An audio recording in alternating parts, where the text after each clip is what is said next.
الصراحة رمضان ما يحلى إذا ما يكون السحور برا، وبالأخص بالمناطق الشعبية. يا أخي تحس بيها لذة خاصة، بالأخص من الشعب العراقي. سجاد عندي هاي 3000 واريد تسحرني بيها. تؤمر راح اسحرك اطيب سحور بالصدريه بيض عروق. احكي ليش موجود عندك غير بيض والعروق؟ باسترما موجود، مخلمه لحم، مخلمه دجاج، كبه وبيض. واذا تريدون تعيشون هاي الاجواء الرمضانيه لازم تجون لمنطقه الصدريه وتجربون الاكلات الشعبيه مالتهم. مبدئيا بيض والعروق راح تجي بيضه واحده؟ بيضه واحده حسب الطلب، اكو دبل واكو عادي.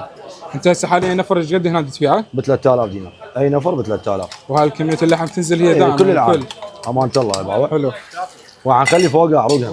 هذا دهن دائما يسالون عن شو يقولون دهن ما شنو؟ مال دبابات هذا.